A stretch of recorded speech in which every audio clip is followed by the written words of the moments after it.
What's happening, everybody? The time is near. Football around the corner. Training camps underway. We'll dive into the world of the Rebels with Locked On Ole Miss host Stephen Willis and hear from Ryan Silverfield about the mystery that is Memphis football this year. The 24th floor starts right now.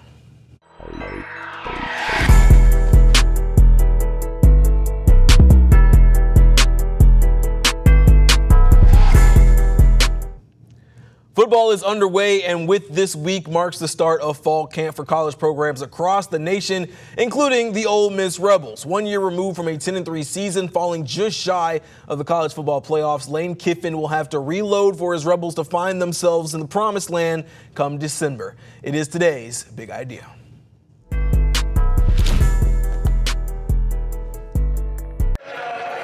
That's the standard that we've created. It's the expectations that we have. 21 wins in the last 2 years. These players have been talked to a lot about that. Out is Jackson Dart, the 3-year starter turned first-round pick with the New York Giants. In is Austin Simmons, the sophomore, now with the hopes of Oxford on his shoulders. He'll have to get on the same page as Caden Lee and a new group of receivers after 3 from last year's stable headed to the NFL. I feel like it's just timing. We've done a lot of trips together in the off season, just building timing and chemistry and things like that. And we'll come out here some nights and throw and get more timing down. So I feel like that's been big for us. Defensively, the reins fall to Suntarian Perkins, who after an All-SEC 13 2024 is a preseason All-American. I definitely feel like we underrated. We got a lot of we're a young group of guys. Definitely, we lost a lot last year, so everybody knows. Underrating us, but we definitely got a great group of guys that are just ready to go to work. 4, if you would have lost a lot of significant players here, you'd be looking at the voting and be, at the bottom of the conference. Is it different that you're not being talked about, in the top 10 in the country? So that's a good place to be for Ole Miss that those questions are coming up now. A lot of good questions for Ole Miss. Coming up, we got my guy, Stephen Willis of the Locked On Ole Miss podcast. Should be your first choice for all things Ole Miss. Let's go ahead and bring Stephen in on the boxes. My good friend, how are you doing, sir? Are you excited for football season? Man, it is awesome because now that camp has started, you're no longer talking about what could happen. You're talking about what did happen, even if they are in shirts and shorts, and now you're experts on everything that's going to happen going forward. But I am excited that fall camp is underway, and this is going to be a fun year, I think, for the Rebels. All right, and you mentioned, gotta look. Everybody thinks they're an expert on all things, whatever their college football program is. We know you are the expert, so let's kind of dive in some of the big topics that will face Ole Miss this year. Kiffin says it's a good thing that people are asking why Ole Miss isn't necessarily in the top 10 or so of teams that should be in the college football playoff. In your opinion, should there be more noise around this Ole Miss roster than maybe it was a year ago?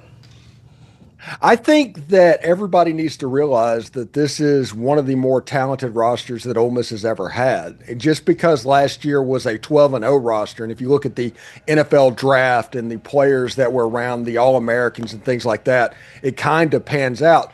But that doesn't mean that this is a bad roster because those first-round picks are gone. This roster is set up in a position to where Ole Miss can be pretty good, but Ole Miss will need some breaks this year. Last year, I like to say Ole Miss had a 12-0 roster, and they went 9-3 with it. This year, if they take a step back, it's still probably a 10-11 win roster, not quite as talented and top-end heavy as last year. And Kiffin said he wants this team to be more blue-collar when we spoke to him earlier this week. What exactly does blue-collar mean for this team, and in what ways are you seeing them going to make more of that approach? They're going to hit a little bit more than fall camp. They had a kinder, gentler fall camp last year whenever they had a bunch of stars going through. And in my opinion, it kind of bit them a little bit whenever they got to the Kentucky game. They kind of got out-physicaled, out-toughed in that game. Lane Kiffin is trying to instill the toughness that is needed to win these one-score games. Ole Miss went 0-3 in one-score games a year ago. Whenever things went well, they were front runners. But whenever things got challenging, they usually lost the ball game. They're trying to figure out how to get tougher, the blue-collar mindset. They're going to go to work every single day. They're going to try and out-call you, out-scratch, out-tough you in a football game And that's kind of what I think Lane Kiffin means by blue collar attitude. It's going to be interesting to see if they're going to be able to pull that off, because this year's schedule, to me, is probably a little bit easier than last year's schedule. Now, the game at Georgia and the game at Norman, they're both going to be difficult, but 9 games inside the state of Mississippi. 2 of your SEC road games are at Kentucky and at Mississippi State. I mean, the schedule sets up probably better than last year for a run. Yeah, home against Arkansas, home against Tulane, who, those who are Memphis Tiger fans as well or keep up with the American, know Tulane is not necessarily any slouch.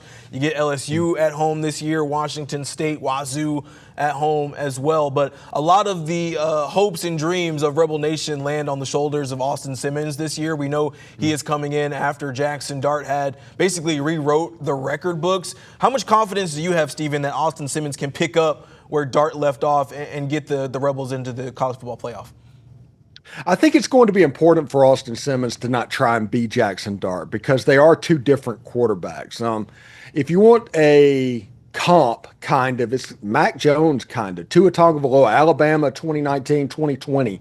That level of quarterback play is the way it's going to look. You're not going to see as much RPO action. You're not going to see as much quarterback running the football. Lane Kiffin even mentioned the fact that he doesn't expect Austin to run very often. So they're going to be different. It's going to be interesting to see what Lane Kiffin does with a true pocket passer, if this is absolutely true, and that's the way he's thinking. If you have a true pocket passer, does he go back and revert to his days at USC with Norm Chow, the Matt Leinart stuff? Will it look more like Matt Corral? How will the offense look? Even if you go back to Tennessee in that one year, Jonathan Crompton, what they do. The quarterbacks and the offenses change based on personnel. Lane Kiffin is known for doing that. I'm curious to seeing what version of the offense he instills in Austin Simmons. All right, let's jump into some of these sound bites that we've got. We got a chance to talk to several of the players on the first day of camp. One thing that Lane Kiffin acknowledged and mentioned really at SEC Media Days more than on earlier this week was that the running game was going to have to be better. They brought in a ton of transfers. They got Logan Diggs coming back from LSU. Here's what they had to say about healthy competition in the running backs room. It's only one ball at the end of the day. It's only going to be one ball. So why am I going to let him go harder than me? Because I want the ball, he want the ball, we both want the ball. But what's going to separate us from, who gonna get it or not? We all bring something different to the table, and we all give each other free game. Like, I may be good at something you're not, but I'm willing to sit here and tell you something and give you a different outlook on something. And vice versa, they're willing to tell me something, they give me a different outlook on something. So it's been a friendly competition. So Logan Diggs actually was with the team in 2024, was kind of rehabbing an injury most of that year. They thought he potentially could be a factor there towards the end of the year. Damian Taylor transfers in from Troy. There's a couple of other running backs in that room that are going to, make some noise for their own share of the carries there. Will the running back room, in your opinion, be improved, and could it contribute to more of that blue-collar attitude that we were talking about before? Yes, I think the running back room will be improved, and that's because after Quinshon Judkins left Ole Miss last year, I think they panicked a little bit. Just looking what's going on, they started taking commitments from different transfers in there, and they didn't hit on any of them. Nothing against the player or anything like that. It just didn't work out. This year has been much more thoughtful in the way that they went after the running back room. You have Logan Diggs, who's going to be about 18 months post an injury to his ACL. He should be healthy. He's going without a brace. He has a sleeve on. You have Kejuan Lacey, who they absolutely love as the explosive type running back for their offense. He is the guy you get into space. Then you have Damian Taylor and Shakai Mills-Knight, true freshman from the Baylor school. He has a chance to be a true thumper in this offense, depending on how fall camp goes. Yeah, when I had my sit down with Logan, he talked a lot about being able to just kind of step back and watch. And he described kind of a lot of miscommunication, things like that was going on in that running back room between them, the quarterback, the offensive line, those kind of things. And I think if if the Rebels can clean a lot of that up, as well as kind of adopting more of that blue collar attitude, that could be the difference in a couple of one-score games. Talk about the receivers now. Caden Lee is the presumed wide receiver 1. Obviously was with the team a lot last year. Was kind of the wide receiver 3. But will someone else challenge him for that top receiver spot? Stribling, maybe? Yeah, Deshaun Stribling. We did our Locked On Top 100 College Football Players. He came in at number 85 on that list. I do think Caden Lee, he has a chance to lead the entire SEC in receptions. I think the work that he does with Austin Simmons, they're friends. They have that connection. It's real similar to the one that Matt Corral had with Elijah Moore back in 2000. I think Lane Kiffin knows how to work with that, so you'll see Caden Lee do that. Deshaun Stribling, he was clocked at 21 miles an hour just recently, actually. And this is the best wide receiver unit that Ole Miss has had under Lane Kiffin in Oxford. And that there's no Trey Harris in this room. Deshaun Stribling is very, very good. But top to bottom, Harrison Wallace III on the other side of the field, and Traylon Ray and Deuce Alexander, and then the freshman class of Caleb Cunningham, who has a chance to be an absolute star of what's going on. This unit is 8-9 wide receivers deep, and Ole Miss traditionally has not substituted very often at the wide receiver position. So this is one of the things we need to keep an eye on, because there's enough talent to where they should probably be on the field. I think Caden Lee is going to be the alpha dog, but I think you're going to see him line up on the same side as Deshaun Stribling to prevent double teams, and they're kind of going to go to work, if that makes any sense. That is very high praise to say it's the best receiver room that Lane Kiffin's had when he had 3 receivers go to the NFL last year. I hear what you're saying, though, especially Caden Lee. Even if he is not necessarily the deep threat, I can see him being the security blanket in a way where you're in a 3rd and 6, 3rd and 7 situation. Austin Simmons is going to be looking for him in terms of safety and security and moving the chains in a lot of ways. Let's talk about the defense. Was one of the most staunch defense in the country last year. One of the best sacking defenses last year. But again, kind of the theme, lost a lot of talent. We're talking about 8 total players on the Rebels that went to the NFL. One of them, Walter Nolan. You lose J.J. Pegues. This defense feels they might be just a tad bit underrated. Take a listen. I definitely feel like we underrated. You know, we got a lot of, we're a young group of guys. Definitely, we lost a lot last year, so everybody knows. Underrated us, but we definitely got a great group of guys that are just ready to go to work. Sure, for sure. I feel like definitely with all those guys leaving, I feel like everybody feel like, we just fell off and don't have nobody to replace it, or the returning guys not going to do the job now. But definitely nothing but fire to the field. So that's Centurion Perkins and TJ Dougherty there. They say the defense is underrated. Steven, do you agree? Underrated, overrated, rated just about the right way? I think they are a little bit underrated, honestly, but not necessarily in the way that you think of, because last year was the best defense potentially in school history. And so you're not going to hit that level. So you're obviously going to take a little bit of a step back. And when you look at 8 starters going on to the next level, Trey Amos is going to probably start in Washington, and you look at Walter Nolan and Princely and Monmiel and Chris Paul. I mean, there's NFL players all over the place that they lost. It's natural to assume that there's a little bit of a step back, but on the famous Georgia play a year ago, to where every defender for Ole Miss got into the backfield, it was Xavion Harris that led the charge on that one. Jam Brown and William Eccles both made a freshman All-American team.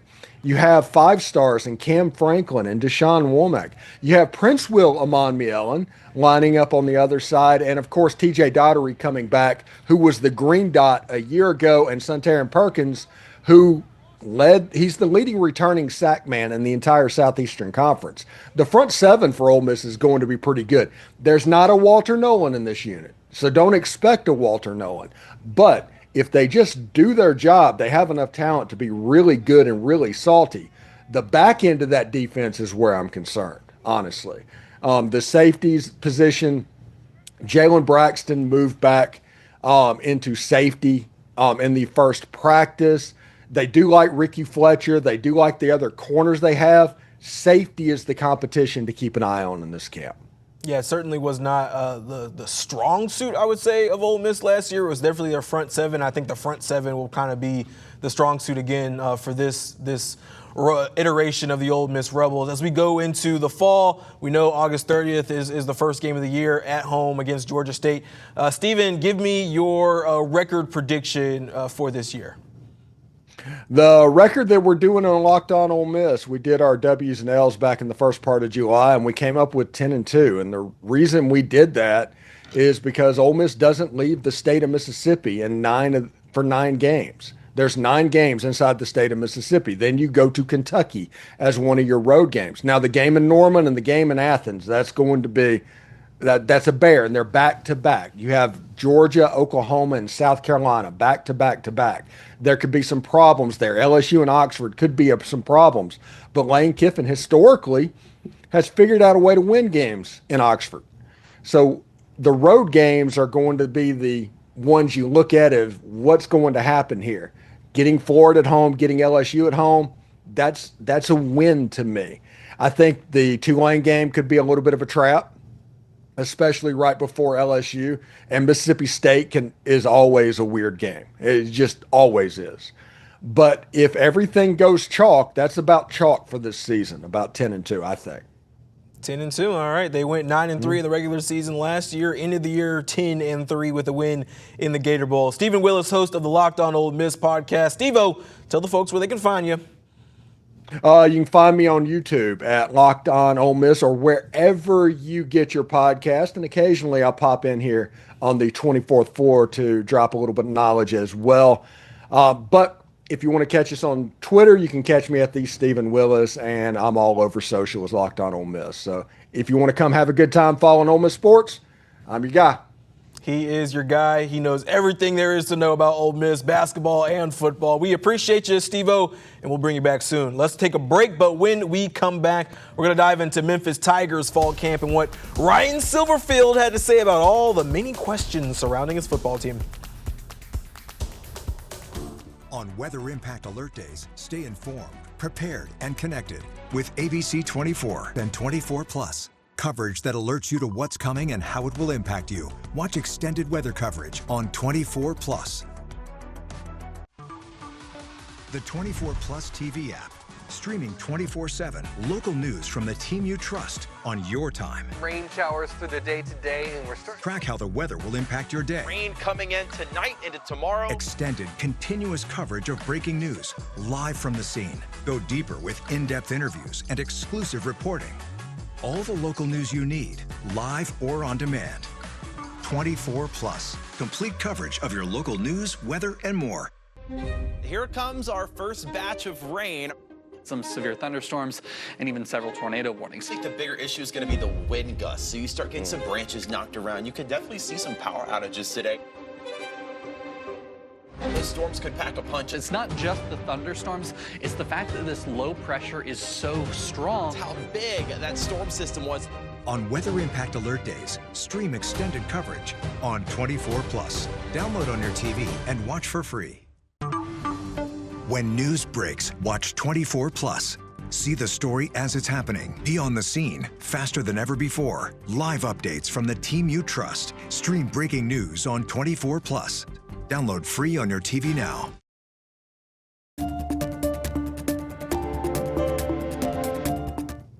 Welcome back. As training camp began, it was also the first opportunity to hear from Lane Kiffin following the death of freshman football player Corey Adams. Adams was killed at a pool party shooting in Cordova last Sunday. At training camp on Tuesday, head coach Lane Kiffin spoke about Adams and what he meant to the team. First time with you guys since the tragic passing of Corey Adams. And, he was just with us for a short time, but he made a major impact on us by how he worked, who he was, how he led, even as a freshman. I told the story at the service here the other night. Very rarely do we ever have a freshman that in off-season conditioning and running was challenging seniors to finish in a standard, and that's who he was. And just a tragic passing.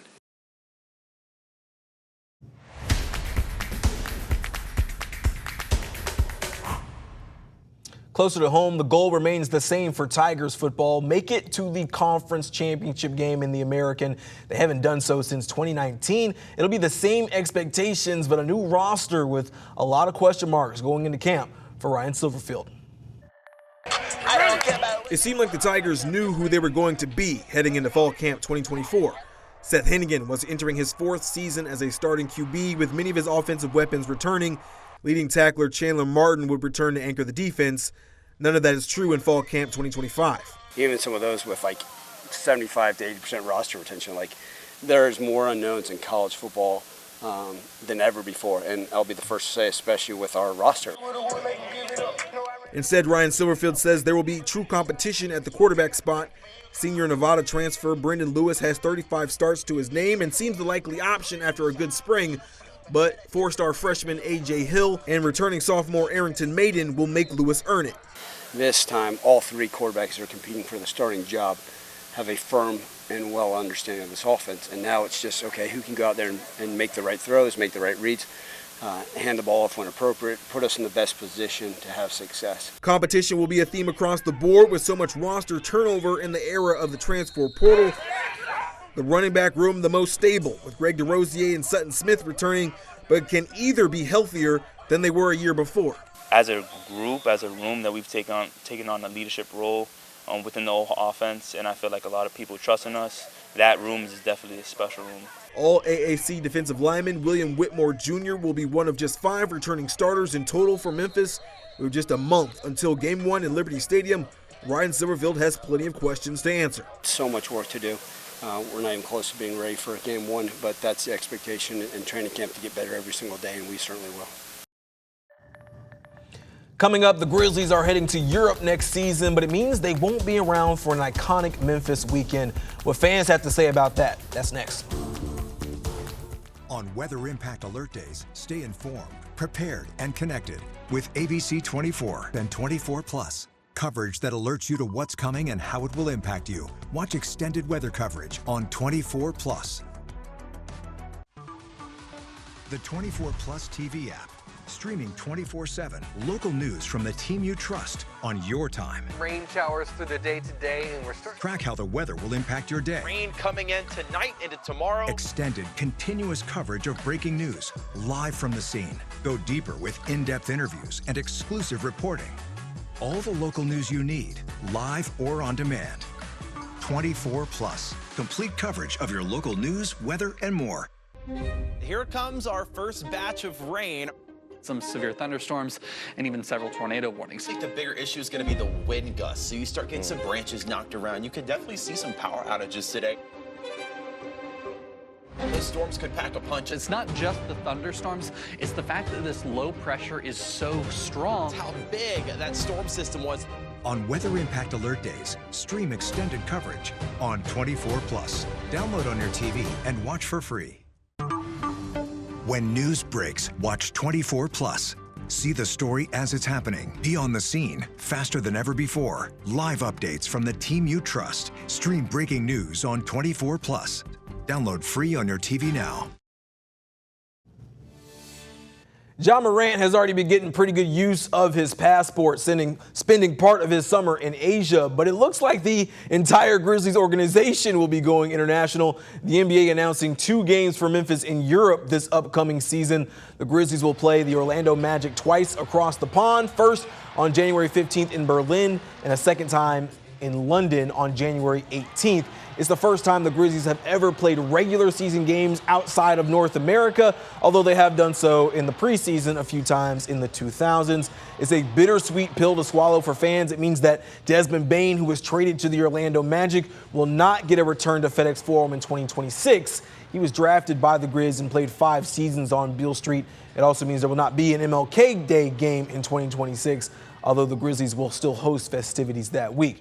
The MLK game is a beloved tradition in Memphis, and many fans have voiced frustrations on social media. But how will the team's absence impact events on MLK Day? ABC 24's Desmond Nugent tells us what Memphians have to say. The National Basketball Association has been playing games on Dr. Martin Luther King Jr. Day for nearly 40 years. It's been a tradition for the Memphis Grizzlies since the team moved to Memphis in 2001. For the first time, the team will play in Europe on MLK Day. Memphis is always going to be Memphis. We have other things that we can do to celebrate Martin Luther King's death. Grizzlies fan Ernest Palmer IV says he trusts the team's decision not to play at home. He says playing on an international stage puts Memphis on another level. He says MLK Day is bigger than sports. Remember what the day is all about. It's about Martin Luther King, not basketball. So I think we'll never lose that purpose, what the holiday really means.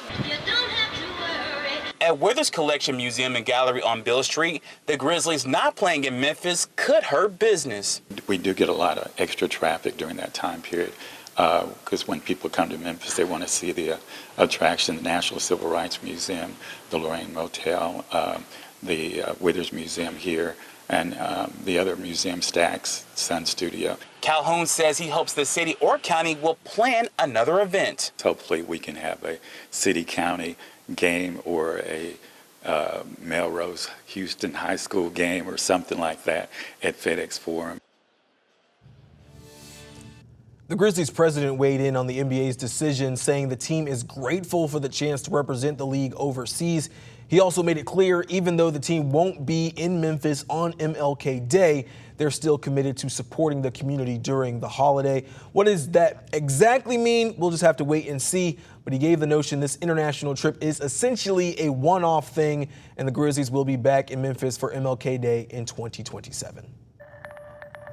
A big makeover is coming to AutoZone Park, home of the Redbirds. The city of Memphis plans to spend $55 million on renovations on the ballpark over the next few years.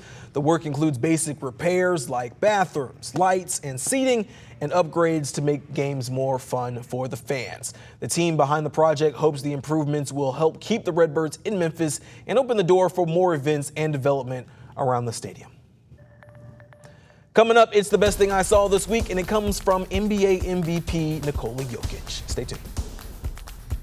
On Weather Impact Alert Days, stay informed, prepared, and connected with ABC 24 and 24 Plus. Coverage that alerts you to what's coming and how it will impact you. Watch extended weather coverage on 24 Plus.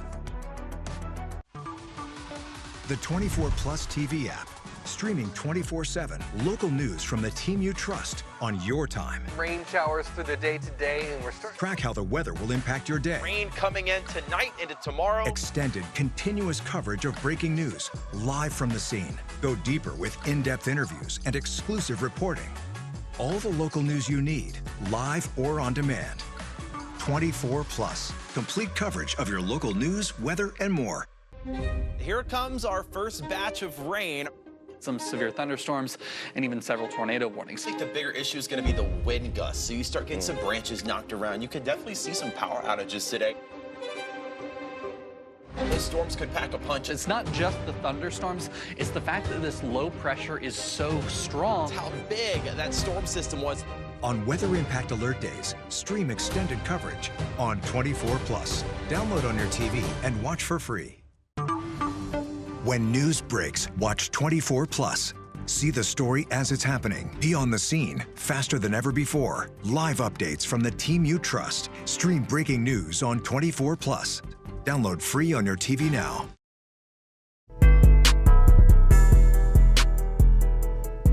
The best thing I saw this week has to go to Nikola Jokic of the Denver Nuggets. Jokic's horse won a big race this week back in Serbia, and the three-time MVP is a pretty stoic guy normally, but he's more emotional about it than we've ever seen him before, visibly crying, hugging the caddy there. The man won the NBA Finals and was Finals MVP. He barely cracked a smile then. It just proves that basketball is for sure just a job for Jokic, and to use your 9-to-5 to help finance your real hobbies, your real passions. I love it for the big fella. He's so emotional. That's all I got for you today, folks. Thanks to Stephen Willis for joining the show, dropping some knowledge on the Rebels. Thanks to Richard Denson and Leanna Davis for making it go behind the scenes. We are back next week. Until then, I will see you later.